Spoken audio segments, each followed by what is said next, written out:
Maligayang pagbabalik mga kasolid. Last second fight ni Inoue this 2024, kinumpirma na Casimiro Tabales sparring.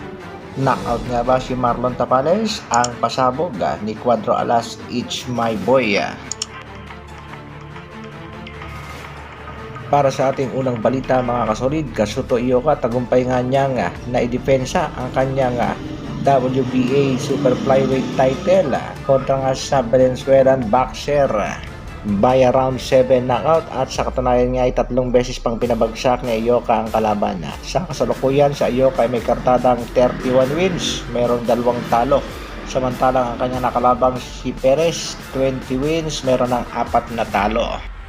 Samantala, pambansang kamauman ni Pacman Pacquiao sa pagbisita nga niya sa bansang Japan ay heto na nga ang kanyang sinasabing pasabog ang laban niya dito kay Floyd Mayweather Jr. para sa rematch. Floyd Mayweather, yeah. I thought that you don't want me to say that. Okay, but Tila nagkasundo ang dalawang kampo at gustong gumawa ng malaking pera. Mayweather Pacquiao 2 nagaganapin nga sa bansang Japan na ngayong taong 2024. Ano sa palagay niyo mga kasolid? Kaya na kayang talunin ng ating pambansang kamao na si Manny Pacquiao itong si Floyd Mayweather Jr. kung sakaling matutuloy ang bakbakan? Sa kabilang balita naman mga kasolid, viral at trending ngayon ang mga binitawang salita ng ating pambatong si Cuadro Alas General Casimiro patungkol nga dito sa Japanese monster na si Naoya Inoue at dito kay Marlon The Nightmare Tapales. At usap-usapan na rin ang posibleng bakbakan ng ating pangbatong si Alas kontra Inoue ngayong 2024. Yan nga daw ay pagkatapos ng laban ni Inoue kontra dito kay Mexican bad boy Luis Pantera Neri na gaganapin sa buwan ng Mayo.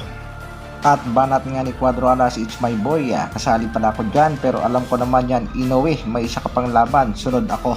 Well. Desidido na rin naman ang Japanese monster na si Naoya Inoue na harapin ang ating pangbatong si Cuadro Alas General Casimiro. May mga nagsasabi ngang si Akhmadaliev daw ang sunod na laban pagkatapos ni Neri.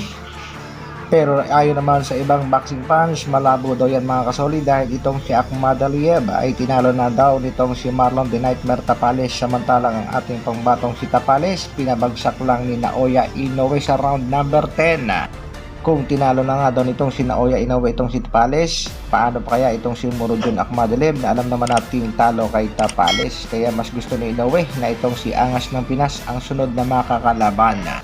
Sa huling balita naman mga kasolid, Marlon The Nightmare Tapales at Cuadro Alas General Casimiro nagkakainit na nga ang dalawang kampo dahil sa mga patutsadahan mga kasolid.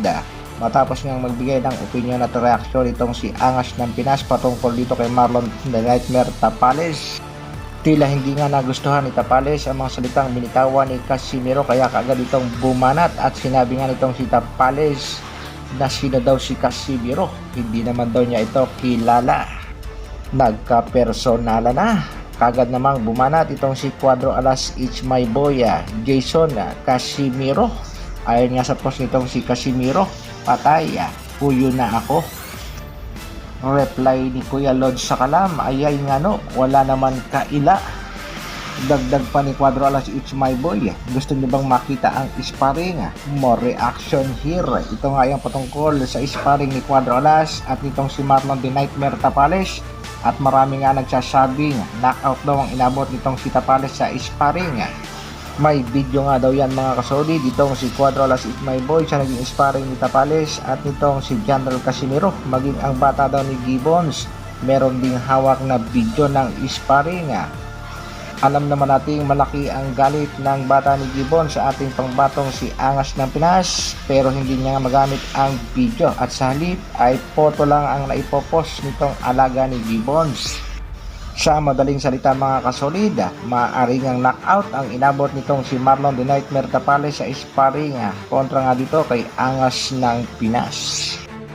Nangako naman itong si Cuadro Alas It's My Boy na ilalabas nga ang video ng sparring nitong si Casimiro at ni Marlon The Nightmare Tapales na kung saan dito natin makikita kung sino talaga ang nanalo sa kanilang sparring at sino ang liyamado. May mga boxing fans naman na nagsasabing dapat daw ay hindi pinatulan nitong si Marlon The Nightmare Tapales ang mga sinabi ni Cuadro Alas General Casimiro at dapat daw ay hindi kinagalit dahil reaction lang yun ni Cuadro Alas tungkol sa kanyang laban at walang personalan. Kaya abangan natin mga kasolid ang video clips ng sparring ni Tapales at Cuadro Alas na ilalabas nga ni Cuadro Alas It's My Boy.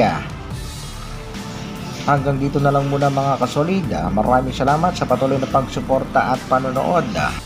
Once again, Happy New Year sa lahat. Keep safe everyone. Isang like naman dyan at sa mga bagong mapapadaan sa aking munting channel, pasubscribe naman.